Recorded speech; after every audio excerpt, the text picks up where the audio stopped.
on est sur le circuit mythique des 24 heures du Mans. Les 24 heures du Mans, ça fait plus de 100 ans, c'est la 101e édition, c'était l'année dernière, les 100 ans. Et cette année, MED France m'a invité, moi, fan des 24 heures du Mans, à faire un tour partout. Le circuit, c'est là-bas, mais là, c'est les stands. Et ça, personne n'y a accès. Alors on va y aller. Alors cette année, évidemment, il y a 14 constructeurs et c'est la course dans la course, les 24 heures du Mans. Parce que en fonction des différentes catégories, on se retrouve, on suit les voitures et on est fan. Ah, bah tiens, justement, à propos de fans, voilà Pierre-Loïc. Pierre-Loïc, c'est lui qui m'invite. Merci Pierre-Loïc de cette invitation. Bien content de te voir, Alexandre. Alors qu'est-ce qu'on va visiter aujourd'hui? Eh ben, les paddocks. Ça commence bien là, on est chez BMW, on est chez BM. Qui a fait le meilleur temps de qualif hier, qui est favori pour l'Hyperpole. Donc la course ce soir où il y a les 8 meilleurs temps de chaque catégorie. Donc en hypercar, cette édition elle va être vraiment magnifique parce que tu as 14 constructeurs, c'est le record de nombre de participants constructeurs. Il y a 2 pilotes sartois à suivre. Il y a notre pilote. Arnold Robin sur Lexus en GTE et Sébastien Bourdet en hypercar évidemment sur Cadillac. Arnold est vraiment content qu'on puisse depuis toutes ces années les soutenir. On est sur un partenariat 100% sartois, c'est ça qui est super important. Allez, une marque française. Ah, Alpine, magnifique. Alpine, une seule victoire en 1973 si je ne m'abuse. Oui. Et il me semble qu'ils ont réussi à placer un véhicule sur l'Hyperpole hier soir. Ça, on est fiers d'avoir des marques françaises. Oui. On est fiers d'avoir des pilotes français, mais avoir des marques françaises, ça c'est... Voilà. Peugeot qui est revenu l'année dernière. Alors juste à côté, on a Peugeot. Il y a beaucoup de pilotes français. Hein. On voit tous les noms des pilotes sur les façades des stands. C'est un rêve pour énormément de monde. Et à chaque fois, il y a 190 pilotes d'une soixantaine d'équipages, 61 cette année. Et pour en faire partie, eh bien, il faut faire ses preuves sur l'intégralité de la saison. Comment c'est MED France qui suit les pilotes ou c'est les pilotes qui candidatent pour être sponsorisés par MED France? MED France suit les pilotes sartois. Il n'y en a pas tant que ça hein, qui réussissent à percer. La famille Robin, c'était vraiment exceptionnel comme histoire. Parce qu'en fait, le père Didier Robin est promoteur immobilier, c'est lui qui a construit nos bâtiments. Donc on est liés depuis le début de la création de la société. D'accord. Voilà. Tandis que pour Mathis Poulet, c'est lui qui nous a approchés effectivement. Et on a été marqué par cette jeunesse, cette innovation, cette soif de succès, de sacrifice. Arnold Robin, c'est ça? Tout à fait. Bon, et vous êtes pilote? Pilote sartois? Pilote sartois. Français? Français, mais pilote amateur quand même. Ouais, très modeste de sa part parce qu'on a quand même un beau palmarès. Hein. Oui, bah, c'est ma 3e participation au Mans. Une première année en 2021 sur une LMP2, l'année dernière sur une Aston en GTE, avec déjà le soutien de MED, voilà. Et puis cette année avec Lexus, donc sur une GT3. C'est une catégorie qui est très suivie par le grand public.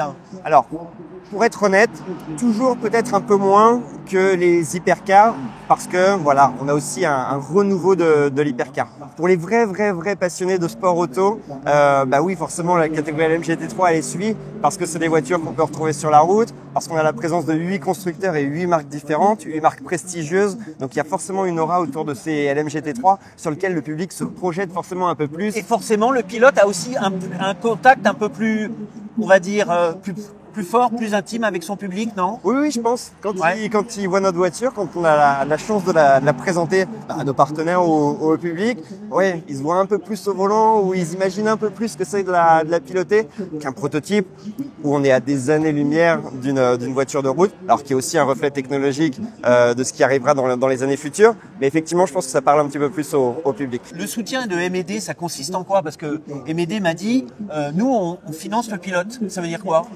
Ça veut dire qu'effectivement, ils apportent. Moi, j'ai un budget à apporter pour pouvoir rouler donc aux 24 heures et puis au championnat du monde. Et MED fait partie de nos partenaires privilégiés qui effectivement nous apportent une partie du budget.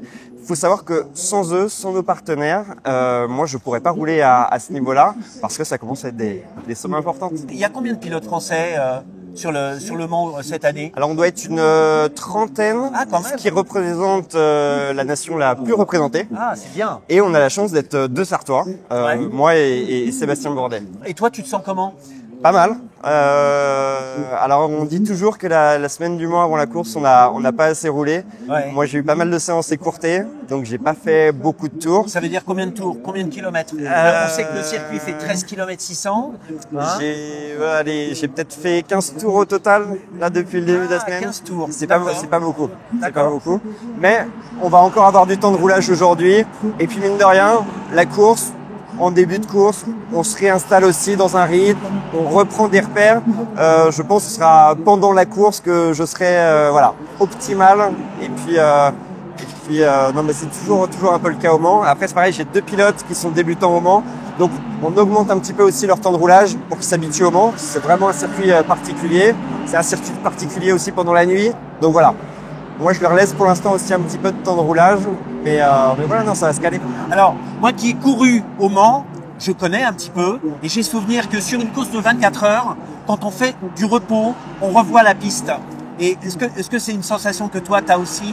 C'est-à-dire de fermer les yeux et de te revoir dans le baquet et de revoir défiler la piste. Oui, c'est C'est un bon moyen pour s'endormir d'ailleurs. Alors, c'est un bon moyen pour s'endormir. En même temps, j'essaye au maximum quand je sors de la voiture de me déconnecter de la course pour avoir du vrai repos. Mais c'est vrai, ça nous hante toujours un petit peu. Et de toute façon, on reste sur le circuit, donc on continue à entendre les bruits des voitures qui tournent. Donc c'est vrai que ça nous reste dans un coin de la tête. Au maximum, on s'en détache. Je pense que mieux c'est pour avoir une vraie période de repos, vraie coupure. Et maintenant, il y a Maxime. Maxime, vous êtes le frère. C'est ça. Le frère d'Arnold. Ouais. Vous êtes pilote. Ouais. C'est une histoire de famille. Ouais, c'est une histoire de famille. Projet 24, ça a démarré en famille. On bosse avec ma sœur, mon père et tout ça, donc dans toute la société, et on évolue ensemble vers le Mans. D'accord. Et qu'est-ce qu'on va visiter là? Alors là, on va visiter les stands. Donc la première partie, l'arrière des stands. Seconde partie, les stands, donc avec la voiture. Et on va vous faire découvrir l'envers du décor des 24 heures. Donc là, en fait, le stand, faut comprendre que c'est divisé en deux parties. Il y a une partie qui est vraiment le stand où on a la voiture. Et en fait, on a la partie préparation, mise en action derrière. On va retrouver tout ici. Donc en fait, on va dire que là, le but, c'est de préparer le roulage pour que quand ça arrive sur la piste derrière, ça aille rouler directement. On va le voir du coup ici, c'est ce que font les mécanos là, c'est que là on va avoir toutes les parties qui sont prêtes, que ce soit du coup les phares, les stickers, les portes, les amortisseurs, les radios, tout ça. Donc le but c'est vraiment de faire tout ça et de regarder. Et ça c'est les pilotes qui Et dorment. ça, du coup, on va aussi avoir les camions qui sont là pour que les pilotes puissent se changer, pour que les gars puissent avoir leur physio, leur kiné, tout ça, et qui sont vraiment prêts pour rentrer dans la voiture et avec voilà, c'est qu'on va dire, mais quand on sort de la voiture, on a envie d'avoir des affaires sèches. Si on doit retourner à son camping-car, prendre 10 minutes, perdre du temps, et en fait, on va perdre du temps bêtement. Et du coup, là, on va vraiment avoir ici tout ce qu'il y a là, et comme ça, les pilotes seront prêts. Okay. On voit aussi que du coup, il y a les parties réparation, comme là, les parties carbone, notamment de la voiture, qui sont vraiment, du coup, en fait, réparées de course en course. Évidemment, il y a une course à la performance, mais aussi une course à l'économie des sous, évidemment. Donc tout ce qui peut être réparé va être réparé ici. C'est des vrais artisans, les gars. Vraiment, c'est du travail d'orfèvre. Ils savent refaire le carbone, le refaire en entier. On le voit notamment, voilà, toutes ces parties-là, c'est, on voit la complexité des pièces, surtout la Lexus avec des formes un petit peu plus compliquées et des endroits un petit peu plus différents des autres constructeurs. Et on le voit là, du coup, toutes ces parties carbone qui sont travaillées en permanence. Et le but, c'est que toutes les pièces soient testées pendant la semaine, comme ça dans le week-end. Quand on met une pièce, on sait qu'elle a été testée dans la semaine, elle a été validée, et ça veut dire qu'on sait qu'elle roule bien. Et donc là, on a aussi du coup le stockage des pneus, qui va vraiment être là pour ça, on l'a vu tout à l'heure. Tout ça. Donc le but, c'est vraiment de faire les pneus. Le Mans, c'est avant tout un laboratoire pour le monde de l'automobile. C'est bête à dire, mais en fait, les ceintures de sécurité ont été inventées là, les freins ont été inventés là, tout ça a été inventé ici, les phares ont été inventés ici. Et donc en fait, tout ce qu'on a vu ici il y a 15 ans, et qui est testé. L'hybride, par exemple, l'hybride et l'électrique, ça vient des voitures de course du Mans. Et maintenant, ça va être le futur de l'automobile. Et là, en fait, on est dans la préparation de la voiture.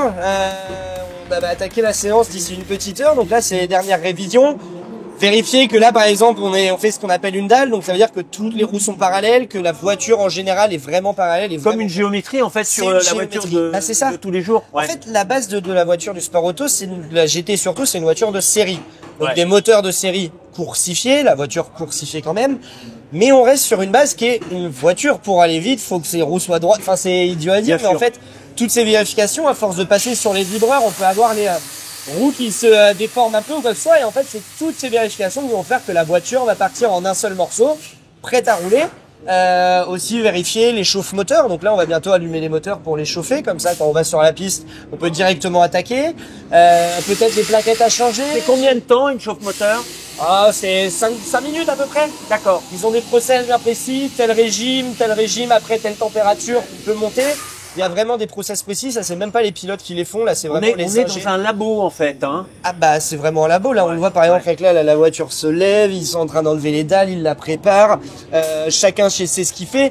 Et c'est ça qui est incroyable avec les gars, c'est que là il y a peut-être des gars pendant les 24 heures, ils vont faire que l'essence, que les pneus, que le stickage. Mais ça fait que quand la voiture arrive, c'est pas genre qui fait quoi, qu'est-ce que tac tac tac tac, ça agit, c'est efficace, c'est rapide. Et d'un seul coup, combien de personnes une équipe comme ça? On va dire que là sur les 2 voitures et l'ensemble du staff, on va être à 60 personnes, mais ça va être du physio, aux personnes qui sont à la cuisine, aux personnes qui font les pneus, les pilotes ou autres. Faut savoir qu'en fait, quand on est en Formule 1, on dit que Max Verstappen a gagné. En endurance, on dit beaucoup que c'est l'équipe Toyota, c'est l'équipe l'équipe Lexus. En fait, c'est ça qu'on a, c'est que on est vraiment un sport d'équipe en endurance, même si la F1 ou autre, tous les sports mécaniques sont une équipe parce qu'on peut contrôler les voitures tout seul, mais en endurance, il y a quelque chose en plus. Par exemple, faut savoir que les mécanos, la voiture va rentrer toutes les 50 minutes en course. Les mécanos vont du coup devoir être prêts 10 minutes avant, 10 minutes après, donc ça leur fait 30 minutes. Et donc voilà, ça va être ça pendant la nuit. Donc ils vont faire que des micro-siestes pendant 24 heures pour se reposer. Et bah à la fin, ils sont tout aussi fatigués que les pilotes, quoi. Alors Didier, vous êtes le papa de Maxime et de Arnold, voilà. Deux enfants qui sont pilotes, mais je crois que vous avez été pilote aussi. On m'a parlé du Dakar, on m'a parlé du Mont Classique. Voilà, c'est quoi votre palmarès avant d'éduquer vos enfants au sport auto? En fait, on a tous une histoire avec Le Mans. Donc moi, j'ai une histoire avec Le Mans, je suis arrivé à 10 ans. Et puis après, il y a le fait que quand j'étais gamin, j'étais scout. On distribuait les papiers, j'ai servi la messe à la chapelle, donc des choses comme ça. Et puis après, on a grandi, je me suis mis à faire du tout-terrain. Et puis après, les enfants sont arrivés. Arnold était un passionné de cheval, donc en fait, c'est un cavalier émérite. Et puis voilà, et puis après, Maxime est venu, Arnold m'a accompagné, et puis bon. Alors quel est votre rôle sur le stand là parce qu'on vous voit partout, vous connaissez tout le monde. Grâce à vous, on est sur la piste là, on est presque sur la piste. On est à même pas 20 mètres de la piste, là où sont tous les pneus, toutes les petites cabines des ingénieurs qui vont diriger sur la piste. Là, il y a quoi? Qu'est-ce qui va se passer là? Alors là, en fait, il y avait une course support qui était la course de Lamborghini. D'accord. Elle est finie. Donc ils sont tous prêts à changer les pneus là. Eux, ils vont s'en aller. Et puis après, c'est ici qui va repartir. Donc là, ils vont tout libérer. Et c'est les 24 heures qui vont démarrer pour la 3e séance d'essai. Et qu'est-ce qui se passe dans le stand? On a vu avec Maxime tout à l'heure que la voiture était complètement démontée. Alors en fait, la voiture est prête à partir elle est tout le temps préparée, repréparée. Déjà, si vous regardez, la voiture, elle a couru ce matin, elle est hyper propre. C'est-à-dire que tout doit être mécaniquement propre de façon à ce que le moindre problème soit visible. Et après, tout est vérifié en permanence. Les mécanos de course comme ça, vous les laissez avec une voiture, ils sont toujours en train de travailler. Bon, il faut leur dire qu'il faut aller manger. Alors comment vous les sentez là, les 24 heures du Mans qui vont commencer dans 2 jours? Vous êtes dans quel état d'esprit et qu'est-ce que vous avez qu'est-ce qui vous titille là? Alors déjà, on a une écurie qui a de l'expérience, une voiture qui a beaucoup roulé, qui a gagné aux États-Unis en début d'année. Donc globalement, ça marche bien. Après, on a une équipe de pilotes où la mayonnaise a pris, donc on sent la symbiose, on sent qu'ils ont le même objectif, qu'ils ont la même envie. Donc ça, c'est important aussi. Et puis maintenant, c'est une course de 24 heures, donc c'est qu'à la fin que ça se compte. Ce qu'il faut, c'est dans les dernières heures, toujours être dans le tour du premier.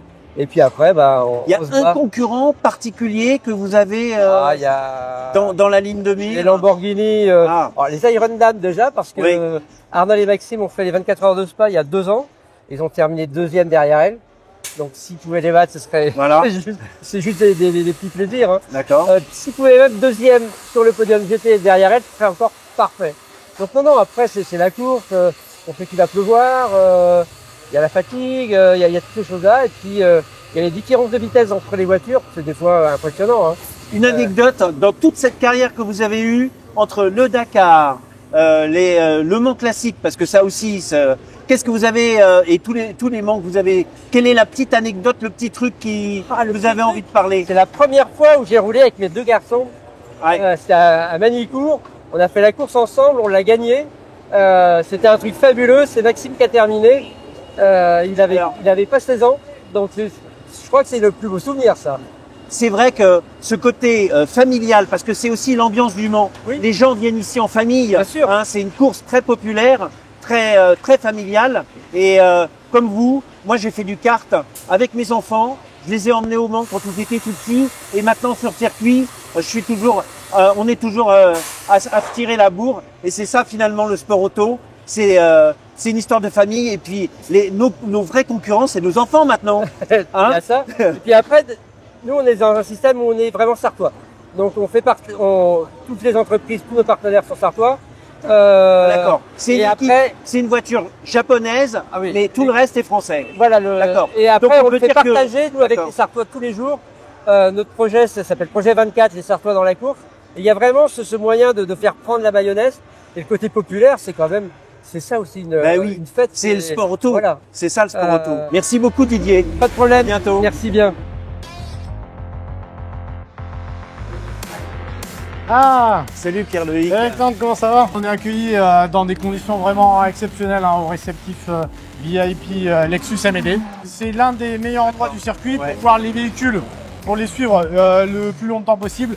Avec ces virages Porsche serrés. Et on c'est a vraiment évidemment les écrans, on arrive à suivre les voitures.